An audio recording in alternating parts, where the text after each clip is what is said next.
It started with a quiet but intense longing, one I couldn't quite name. I booked a trip to Kasar thinking I just needed silence, a little space to breathe. But the mountains had something else in store.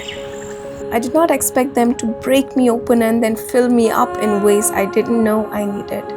One minute I was arriving with a backpack and a tired, burnout heart, and the next I was the happiest I've ever been in my life. Whole days were swallowed by joy so pure it felt like I had wandered into a forgotten part of myself. That trip didn't just end, it stayed with me. It carved itself into me like a memory that would never grow old. And ever since, there's been this quiet pull, a restlessness I now recognize. The mountains were calling again, and this time, it was Himachal.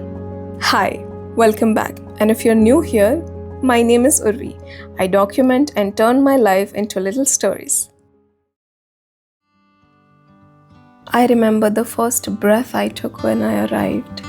The cold mountain air hit me like a wave of truth, so crisp and so clean, it almost brought tears to my eyes. Not the kind of born of sadness, but something deeper, reverence, recognition. How could a place I'd never been feel so much like coming home? I've seen it in the faces of fellow travelers too, pilgrims, wanderers, locals, that same look. The same softness. The mountains don't just welcome you, they awaken you. They remind you of something ancient inside, a place words can't reach, but silence can. In the city, that kind of knowing gets buried under noise, under urgency, under expectations. But here, among these tall trees and gentle rains, the world slows down. And when it does, you can finally hear your heart speak. At first, the trip didn't go smoothly. The hostel went wrong, the energy clashed, and I felt like a stranger in my own skin. I doubted everything. Why I came, what was I chasing, whether I belonged. It was rocky, and not in a romanticized Instagram way, no.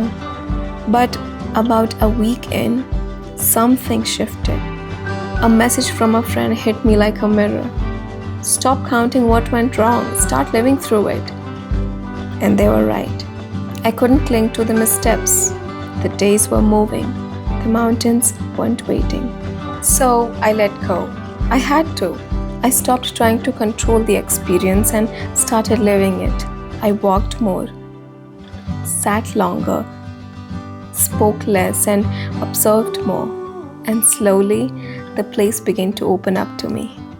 Every morning, whether kissed by the sun or a cradle in rain, I felt myself return. In the stillness, I looked within. The mountains demand that of you with grace. They make you feel how fragile we all are, how small, but also how beautiful that smallness can be. For some, that kind of reflection is intense, even overwhelming. But for me, it felt like the final piece of the puzzle sliding into the place. I was complete here. Not because life was perfect, but because it was true. Then came tonight. As I walked back from Meadows to the hostel, it hit me. I've been here 23 days. How? Didn't I just arrive? I didn't even notice when the days turned into weeks, and now they're almost a whole month. Somewhere between morning coffee and mountain strolls, I've settled in, quietly, gracefully. I've laid roots here, in this soil, in the stillness, in these people. I now smile at familiar faces, share conversations with strangers who no longer feel strange. There's something profoundly human about being in a place where you've accepted just as you are. A place that doesn't ask you to impress, just to be. Tonight also came with a quiet ache, a reminder. In a week, I leave. And just like that, I realized travel doesn't only gift you new places, it takes little pieces of you, gently and scatters them across the world. And you don't even mind because you're wiser now. Not just from what you've seen, but from what you've felt, from what you've become. This is what mountains do. They strip you down, build you up, and somehow, without saying a word, they teach you how to live again. The day will come soon when I'll have to pack up and leave this place behind. And I know it'll hurt deeply, but the memories I'll carry with me will be sweet, making the goodbye a little less bitter. I think I'm slowly getting the hang of not saying goodbye anymore, but instead, see you soon to the places that now hold pieces of me. And with that, I'll be ready for my next endeavor, wherever it may take me. Thank you so much for watching. I'll see you again with a new story. Till then, bye.